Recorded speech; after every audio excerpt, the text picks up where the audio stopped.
Welcome to this video update. I'm here in the Senate chambers. Now there's no one here today because yesterday we sine died. That means we ended the session for 2011.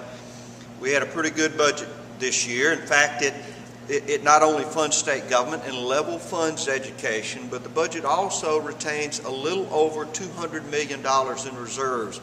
That's going to be badly needed next year when the federal money goes away that the Obama administration has sent here to Mississippi, and we're on our own again. We've got to make sure that we discipline not only our spending, but the money that we have been taking in as federal money that will go away.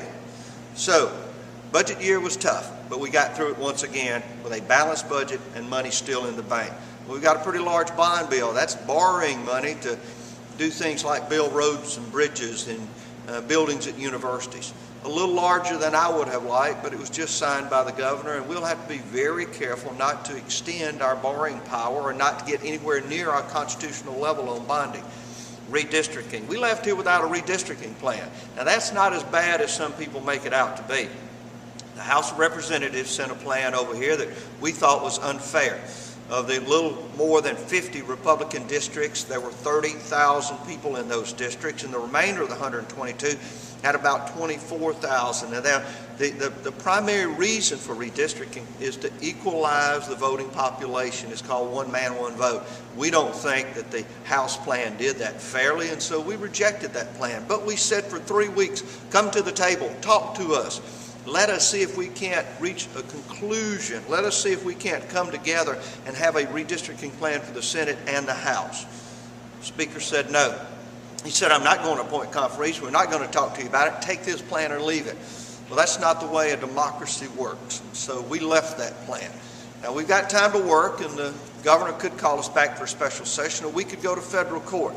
I am comfortable in putting the Senate plan that was drawn here before any federal judges in the nation. I don't know who they might be or where they might come from, but I believe they will adopt the Senate plan, and I believe they will look very carefully at the House plan. If that occurs, I'll feel certain that we'll get a better plan from any three-judge panel than what we was offered from the House of Representatives. I don't really believe that we could do any worse.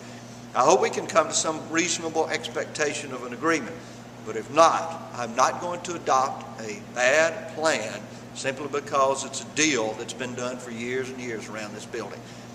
As I said, tough budget times, pretty large bond bill, and difficult redistricting, but we stood firm for what's fair and honest and right here in the Senate, and I'm awful proud of these men and women that voted as they should for the people of the state of Mississippi and their interests.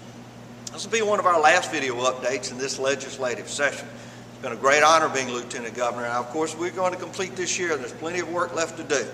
But I will see you next time as we keep you up to date on these video updates. God bless.